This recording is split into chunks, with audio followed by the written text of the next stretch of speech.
Welcome to A Parent's Guide to Child Development. I'm your host, Annamarie von Firley from Fledglings Flight. Each podcast, we strive to give parents the tools they need to help their child thrive through conversations with experts in child development and psychology, where you can learn about the most important information that you didn't know existed. Welcome back to A Parent's Guide to Child Development, the podcast where we bring you expert voices to help you navigate the beautiful, messy, and sometimes overwhelming journey of parenthood.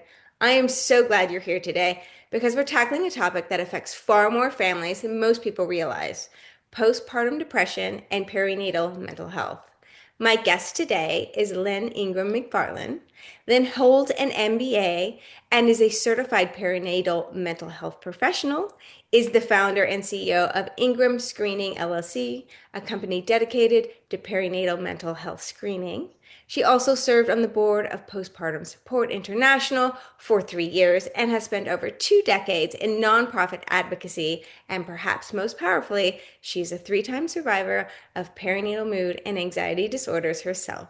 Lynn, welcome to the show. I'm excited to be here. Thanks for having me. This topic is super close to my heart because I believe that I had undiagnosed postpartum depression.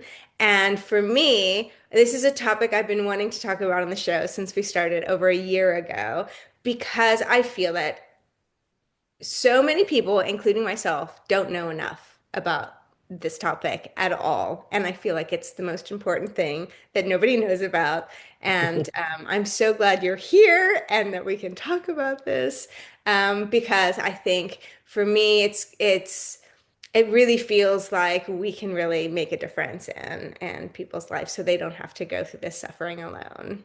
Agreed. Yeah. You've described yourself as a 3-time survivor of perinatal mood and anxiety disorders. Can you take us back to the first time you experienced one? What did that feel like? And did you even know what was happening to you? In 1996, yes, 30 years ago, was my first experience giving birth to my son. And I remember after he was born, looking at him and thinking, oh, he's a stranger. Like, I don't recognize him. He looks like my husband's side of the family. He had very McFarland side of the family, and he popped out with blue eyes, these big blue eyes, and I was sort of like, I know I should be madly in love with this baby, but I'm sort of disconnected. And Mhm. so I didn't have that instant connection that they say you're supposed to. And I felt very guilty about it. Thought I was a bad mom. I didn't know I was sick. And so that was my very first experience. And I had mild depression with my first one. And then the subsequent two, it presented itself differently. But so 30 years. Wow. After surviving it once, were you at all prepared when it happened again in subsequent pregnancies, or did it still catch you off guard? Caught me totally off guard the next 2 times. So in 98, I had another baby and I had terrible anxiety, intrusive thoughts.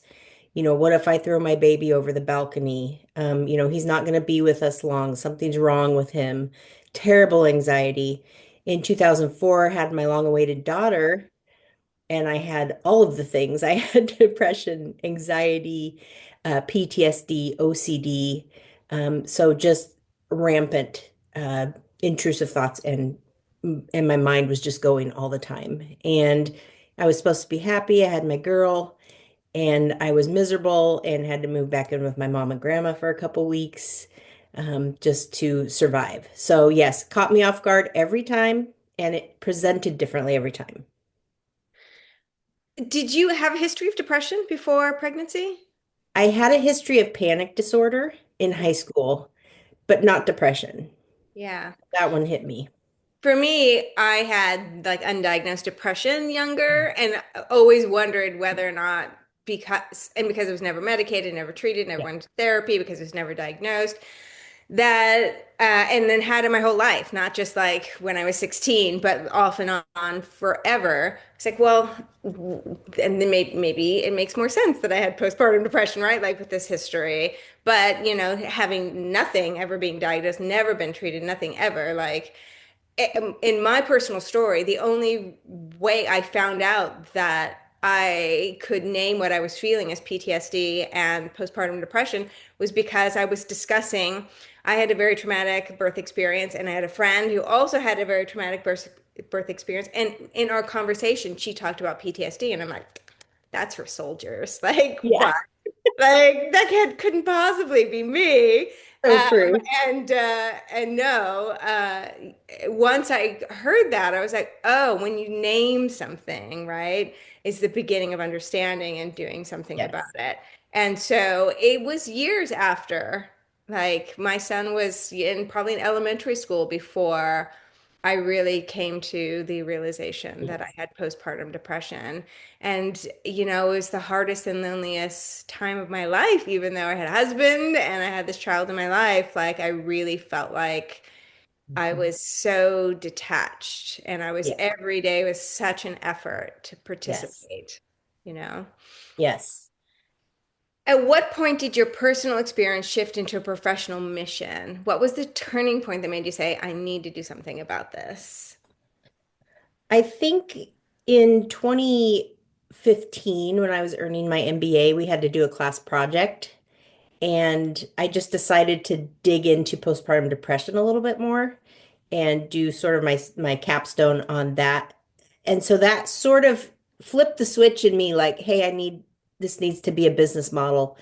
And also in 2016, the first time I walked into Postpartum Support International's conference, and I was with people who understood me, and I was in a safe place, and people were speaking my language, and I was like, "Oh my gosh, I had no idea. Like this is actually real and it's common, and I can talk about it here." And so that was really the turning point. So you really think though, from 1996 to like 2016, 20 years or so, I'm thinking this whole time I'm just a bad mom and I'm, crazy, use the word crazy.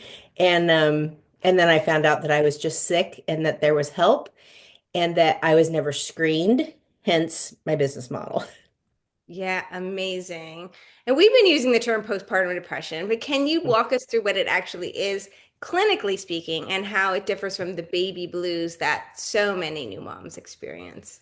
Yeah, so the baby blues are prevalent about 70 to 80% of new moms. It peaks about days 3 to 5 postpartum, and then it resolves itself within 2 weeks. Anything after 2 weeks is considered postpartum depression.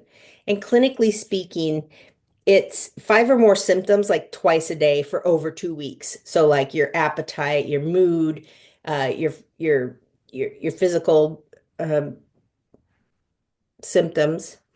Um, so there's really a difference, and the difference is just the onset and the timing, really, because they're very similar. But anything after 2 weeks, Got it. yeah. What's the biggest misconception about postpartum depression? Oh my God, this is my favorite question. The biggest misconception is that you can tell by looking. There's a couple of them. One that you can tell by looking because the media has portrayed this disheveled, crying mom, trying to nurse, the baby screaming, and they've just had this portrayed this whole image of depression when in fact, people can look perfectly put together. Their hair and their face, their makeup are done, and they're smiling. So you can't tell by looking. That's the number one misconception. Uh, the second misconception is that moms will automatically hurt themselves or the baby. Right. So we have lumped everything into this postpartum depression umbrella when actually there's 8 distinct mood and anxiety disorders in this period. So those are the two big ones. Do you mind naming those eight distinct Yeah. ones? So when we talk about perinatal mood and anxiety disorders, I use the acronym PMADS or PMADS. But the P stands for perinatal, and that is just a time frame. It's the entire time frame from pregnancy through 1 year postpartum. The M is for mood, and that includes the depression, bipolar 1, bipolar 2, and psychosis. And then anxiety is the A, and that's general anxiety disorder, panic, PTSD, and OCD. So those are the 8 kind of distinct, disorders we're seeing. And I want to be really clear with people that The word disorder just means it gets in the way of daily life. It's not something that's inherently bad. And so that's where the stigma comes from. Like, I have a disorder. Nobody wants to have a disorder. Yeah. Yeah, and then also some of it is like, um, I felt a lot of anxiety with my pregnancy as well, but I was, I have only one child, and I was an older mom, a geriatric mom at 37 at Yeah. pregnancy and 38 at birth. And, everyone's like, oh, every woman worries that they're going to give birth to a monster, or like everyone's going to worry that they're going to, I also had miscarried and had trouble conceiving. And so all of that builds. And so everyone's like, ah, that's just a thing. And so it's very much dismissed as well, like that anxiety, because it's like, oh, everybody feels that. But how can a person tell for themselves when it's gone from a generalized anxiety because you're going through something you've never gone through before, Mhm. or it's like something that really needs intervention. Right. So, like I said, within the first 2 weeks, things will usually resolve. That sleep Yeah. deprivation, the hormone drops, anything after that could be cause for concern. And if you're not able to just do your daily functioning, getting up and making food and taking the kids to school and, using the bathroom, showering, just self-care type things, then you need to start looking for some help. The problem is, again, the stigma hits. And so my job as a screener and a provider and a trainer for providers is to teach people to reach in instead of having people reach out because you just can't. I was unable to reach out. Yeah. Yeah, no, I don't think I could have either. It's true. How common are perinatal mood and anxiety disorders really? Are the statistics parents typically hear accurate, or is it more widespread than we think? Definitely more widespread. So what we know right now is 1 in 5 suffer with a PMAD, and that's just the ones we know about. Those are the people that are telling us about it. Those are the people that are taking the screeners. Those are the people that the providers are screening. Those are the numbers that we just know about. I think it's much more widely. So they're saying about 20% prevalence rate. I would say it's maybe closer to 50%. It's very, very common. And I want to be clear about the difference between common and normal. Yeah. Because people will be told like, oh, you just had a baby, this is normal. And so we need to be really careful about the words that we use too. So I never tell a mom that what she's experiencing is normal. I just tell her it's very common. It's common and we know what to do about it. Oh, that is such an important point. Postpartum depression is often framed as a mother's issue, but what about fathers, partners, and adoptive parents? Are they at risk as well? Yes. So dads and partners have a prevalence rate of 1 in 10 as opposed to 1 in 5 for moms. However, if the mother is struggling, the dad goes to 1 in 5. So his chances are even increased. So yes, it's a lot of upcoming research on men having postpartum depression. It's very real. It peaks about 3 to 6 months postpartum. And this is the interesting part for men is that it presents differently in them. So they have increased substance use disorder, irritability, mood swings. They check out, emotional isolation. They may have aggressiveness and hostility. So it's very important to screen dads and partners as well. Right. Are there facts that put certain parents at higher risk, and are there things people can do during pregnancy to reduce that risk? Yes, so there are some screening tools that I suggest everybody take during pregnancy. One is the ACEs, which is the Adverse Childhood Experiences. The second one is the Social Determinants of Health, or the SDOH. And that really sort of assesses risk factors and sort of your background because you don't come into parenthood in the siloed area. It's a culmination of all that you have been. And so screening for adverse childhood experiences, if you've had a previous mental health disorder like I did, like panic disorder, those are risk factors that really need to be taken into account. And screening needs to happen all throughout pregnancy and conversations about that. Yeah.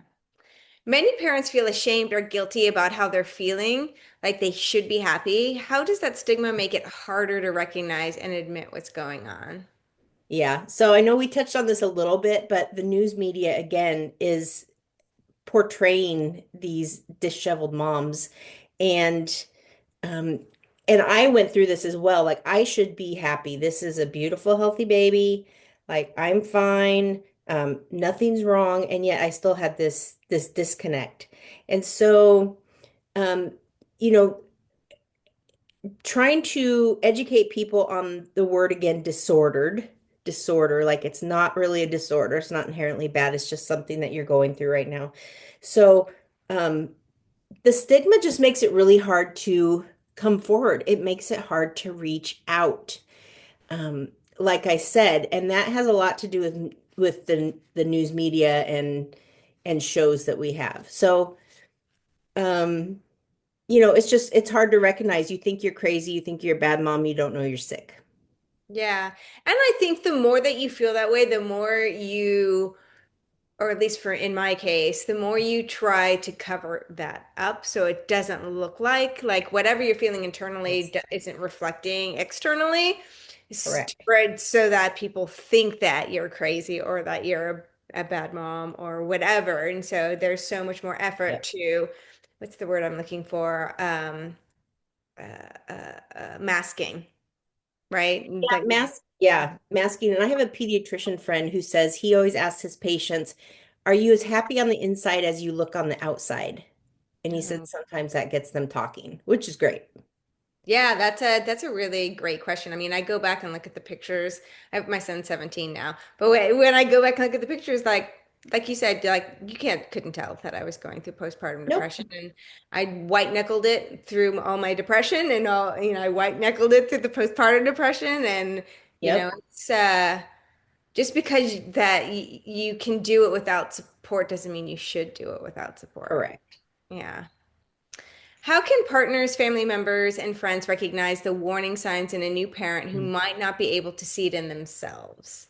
Yeah, so know your people and ask questions. Ask a lot of questions. Don't ask just the, hey, how are you doing today? Oh, I'm fine. That's going to be the standard answer. Listen for the word, I feel overwhelmed because parents don't have the language to say what they're feeling. Nobody wants to admit they're having postpartum depression. So really the family and the partner around asking questions and really paying attention to sort of everyday functioning. Like, are we eating? Are we sleeping? Are we going to bed at 2 a.m. when we used to be an early bird? So our sleep patterns. And so it's this whole sort of like ecosystem of the person, um, their whole person that you kind of have to pay attention to and just keep asking questions. Yeah, and I think the hard thing about postpartum is that there's so much more responsibility when you have a kid, right? So Mm. now it's harder to take those moments for self-care Correct. because you're busy. You're busy. You have no Yep. time, right? And so Yeah. sometimes for people, and I'm probably one of those people that the busyness helped me not deal with it, right? Yes. But I do remember my favorite place to be was in the shower because nobody could ask me to do anything. Yep. I was like, Exactly. I'm wet and naked. Deal with it yourself. Yeah, exactly. I totally understand that. You founded Ingram Screening specifically around perinatal mental health screening. Why is screening so critical, and what does that process actually look like? Sure. Like I said, I was never screened and it kind of pissed me off. Like I look back and I think I could have had help. Somebody could have reached out to me and I could have, got rid of months of suffering. And so the screening is so critical because it's identification, it's prevention, and it's mitigation. So those top three things, meaning it's not diagnosis. So it's just an assessment of where that person is in their mental health journey, like at that point in time. So it's just very critical to get a, a data point, for lack of a better word, of kind of like where somebody is And if they're screening regularly, like in each trimester, and at the 6 week OB and at the 2 week, 2 and 4 week pediatrician appointment, there's this sort of continuity of care and longitudinal data that we can kind of track somebody. It can be super helpful. So the process, it looks different for every clinic, every office, every psychologist, every therapist I work with, whether they're screening telehealth or in person, or what they're offering on their websites, and then how it's administered. Is it online? Is it on a clipboard? Like, there's so many nuances to screening that all my training is tailored for each profession. And so really it's just an effort in identification, prevention, and mitigation. So you train caregivers as Correct. opposed to that you're not screening parents then. Correct. So I don't provide direct patient care. I can screen parents. I do have screening tools on my website that anybody can fill out. But for the most part, it's the training and educating the providers that are in the room with the mom, like right at that point in time. And for a lot of moms, and I've said this before, there's this space between stimulus and response. And in that space, and what I mean by stimulus is like they're getting a screening tool and then they're going to respond to it. But right in that split-second decision in that space, they're deciding if they're in a safe space or not. So Right. they're deciding, like, am I going to lie on this tool or am I going to be honest? Like, how was it presented to me? Was it presented to me as a mental health screener? Am I in a safe space? Do they have referrals for me? I mean, moms are making these split-second decisions. And so it's just really important to have communication around screening and not just have it be a one-off, a checkbox. Okay. And so if a mom is somewhere midway in her pregnancy and her OB has not asked her any screening questions, what do you recommend? You have to be a self-advocate, unfortunately, which is hard to do. Most screening tools are free. You can find People can find them online. They can take them themselves. They can assess themselves, and then they can go back to their doctor and say, "Hey, this is what this is a screening tool I took, and this is what I'm looking at." But a lot of people don't have that, what's the word? I don't want to say gumption, but they're just not able to reach out like that. They're not able to go online and seek out a screening tool and then screen themselves and then, take it to their doctor and be proactive, which is sort of where I come in on the patient side. So I do have a screen me rack cards that I give to provider offices so people can advocate for their own screening. No, that's a really good idea. And what about dads who may or may not be coming to those OB appointments? Yes, you can send screening tools home for dads. Especially the most standard practice one is the EPDS for postpartum depression, even though it's not my favorite, but we'll save that for a different podcast. But that is also validated and approved for use in dads and partners. And so having conversations with the dads too, treating the sort of the whole family, if you will. And they can take those home and they can screen themselves too and contact their doctor. So there's a lot of different ways you can do it. You can screen dads in the office if they're willing, or send something home with them, or just resources. So why isn't one screening tool like the EPDS enough?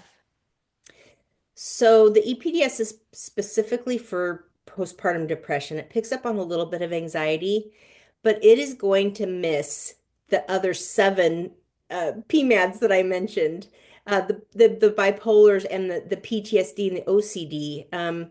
Even those are subsets of anxiety. It's going to miss most of that, and so it's really important that offices have 2 to 3 tools on hand, maybe. Like if a mom's saying, something's wrong, I'm not feeling good, but they don't score positive on the EPDS, let's see what else is going on. Let's screen you for anxiety or general anxiety disorder, or PTSD or whatever it is. So it's just very important to have 2 or 3 different tools. And I will say the EPDS is outdated. It was created in 1980 before, the advent of the internet, social media, AI. And so the wording on it is not it's not relevant to a lot of people. And I laugh because the first question is, or the first statement is, things have been getting on top of me. And that's just the statement. And so in in in America, I mean, I feel like in the United States, we have this knowledge, but that kind of means like I'm overwhelmed. Like Yeah. things are stacking up on me. If you're from a different culture or you speak a different language, they take that literally. Like they think, they'll be like, no, nothing's like on top of me physically. They don't, it doesn't translate well. So in order to be culturally appropriate, there's other tools for that too. Yeah. In your work, you talk about an ecosystem instead of a Hmm. checklist. What does that mean? Yeah, so what I'm doing is right now screening is very linear. As opposed to ecosystem, which I'll get to, but it's very linear. So, you go into the office, you get the screening tool and the clipboard in the waiting room with other paperwork, maybe insurance paperwork. Somebody takes it from you, they screen it, score it, and they put it in your electronic health record, maybe not. But if you don't hit a certain score based on the algorithm, you're never going to see it again. Like they're like, oh, they didn't score positive. And the Right. big thing about screening tools is even if you don't score positive, it doesn't mean you're not suffering because they're Right. assessments. And that's kind of where the data fails us. And so this linear model clearly is not working. So I have created sort of this ecosystem model of screening, like the who, what, when, where, why, how, how is all this screening going to be implemented into the workflow, into the care workflow. And so it makes it not just a one-off checkbox. It really makes it part of the office visit. Okay. What gaps exist in the current healthcare system when it comes to identifying and referring parents who are struggling? Yeah, the number one gap is provider time. They have what, 15, 20 minutes with you max, maybe. So that's just a huge barrier to care right there. And that's nothing on the patient. That's just the time. And also the second gap is that no one profession wants to take responsibility for mental health in the perinatal period. So we have OBs who are like, that's not my job. Like I'm gonna look at you from the neck down and from the legs up. And then, the pediatrician, they're like, well, the mom's not my patient, the kid is. Um, and then, midwives or doulas, lactation consultants, anybody that comes in contact with a parent should be knowledgeable in screening. But the gap is that no one wants to take responsibility and they don't know how and they don't have time. Ugh. Yeah. Okay, so there probably are some like online screening tools that are using AI or some kind of algorithm to do an assessment. So what happens when we rely too heavily on algorithms instead of human discernment? Yeah. So, like I mentioned earlier, data can't sit in the space between that stimulus and response. That takes a human discernment. So, data can tell us a story. It can give us, longitudinal knowledge about something. It can show patterns, but it can't sit with somebody in their suffering. And it doesn't understand the nuances of screening and of asking the questions and what the questions have meant to the people. So, for example, there's this cognitive load of being screened. There's this, we carry this cognitive load. So if they put a screening tool in front of me, back in 1996, I would have said, like, what does this mean? If do I score positive or negative? Will they take my baby away? That's a big one. Like, what does this question mean? Um, what are they going to do with me? And so, we've had CPS show up too many times at doctors' offices because providers are untrained and they think, a mom comes in and says, I'm having intrusive thoughts, and the next thing she knows, CPS is at the door. And that's happened a lot of times. So, as far as the Ingram screening ecosystem is to just kind of mold that into the whole process so that, we're not making jump decisions. Yeah. And I think what a lot of people don't realize about AI is that it's a large language learning. So it's really Yeah. just like looking for keywords and then Yeah, generating predictive whatever. So exactly. it's really not a deep thinking Correct. model that's somehow can like see things that other humans can't see. So Correct. don't use ChatGPT to tell Right. Exactly. Exactly. Yeah. Why do some moms pass a screening but still struggle deeply? So there's a few reasons. Number one, they lie. So a lot of people, I've heard a lot of people say, I just lied on the screening tool. They keep giving it to me. I know what they're trying to get at. I'm going to lie on it. The second one is they're given the wrong tool for the symptoms being presented. So, like I said, the EPDS is the standard best practice, and it's just thrown at everybody like a blanket screening tool. And so the person suffering has not received the right tool for the symptoms they're presenting, which is also very important. And the third reason is that they scored below the positive cutoff, but like I said, they're still struggling. It doesn't mean they're not struggling. That's why it's an assessment. So it just means that they need further assessment and diagnosis, down the road. So those are the top three. Yeah, and I think that you had mentioned about moms lying, and I think that Hmm. goes back to what you're saying, like, am I in a safe space? Like, Correct.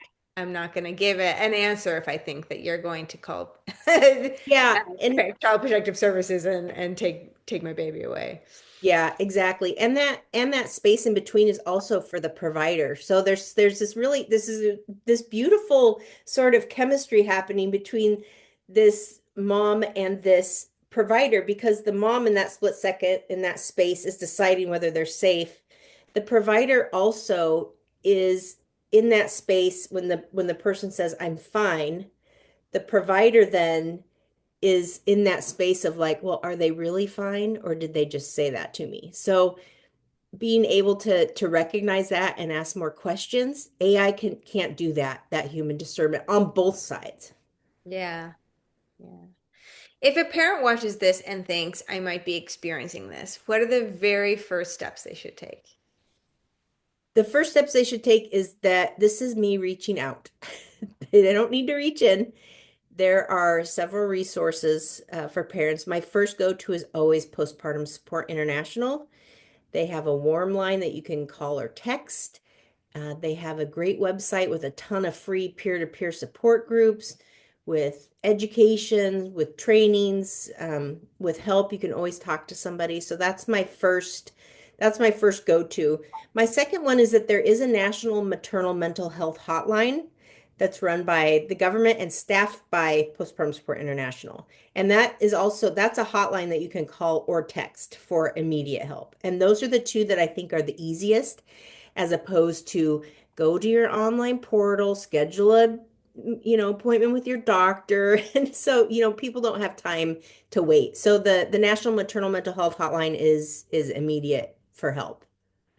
Yeah, you were talking about the warm line, and I just want to tell anybody who has an experience that when you are validated, when you realize that you're not alone and you're not crazy and you're not a bad person, Yep. like the release that you get from that is it's removing so much pressure that's built up inside of you. And so if nothing else, do it for that release so that Exactly. you can yeah, I mean like you can't fix what you can't name, like so Exactly. and you're not alone.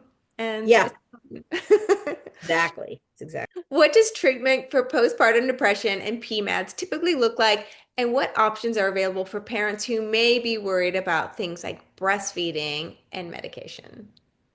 Yeah, so the main modality that we use is therapy, of course, CBT, EMDR, medication, of course, but there's other modalities that people need to be aware of: nutrition, acupuncture, the chiropractor, lactation consultant. So, um, you know, and looking up online, you can go to PSI again and look at breastfeeding and medications and what is safe. There's an International Lactation Society where you can look up medications and breastfeeding and what's safe. And also, your psychiatrist or psychologist should also be able to help you with that. But I think most OB-GYNs now have sort of a understanding, a knowledge of what's safe in pregnancy and what's not. I was told to get off of my Prozac for my second pregnancy, and I didn't need to do that. and it would have saved me months afterward. Yeah. So, trying to be knowledgeable about your body and what you put in it, and just looking at all different modalities of treatment. Yeah. How long does recovery typically take, and what does that look like on the other side? This is all over the board because no one is the same. So recovery for me, medication helped me recover within about 3 weeks, because my body just didn't make enough serotonin. Um, and so I wasn't crazy. I was low in serotonin. I wasn't a bad mom. I was just low in serotonin. So recovery it looks different for everybody. And sometimes it takes 6 months of therapy. Sometimes it takes a few weeks of medication. Sometimes it just takes time. I mean, it's just all over the board. So there's no one great answer for that and what it looks like for everybody. Yeah. But I think in the end, the outcome is that you're not suffering. So, and that's the important thing. Correct. We're not suffering. And these are all 100% treatable. That's the other key. So there is help and they're all treatable and you can be well. In your work, you've spoken about the importance of community and support. What role does connection play in healing, and how can families build that support network? Yeah, that's hard, especially for people that don't have families around. Yeah. I would say, again, the PSI peer-to-peer support groups, building your own family, from the inside out. Some Facebook groups are really great. There's, mom groups everywhere. And so just having that connection and those people to have those conversations with is so crucial, and it helps you heal much faster.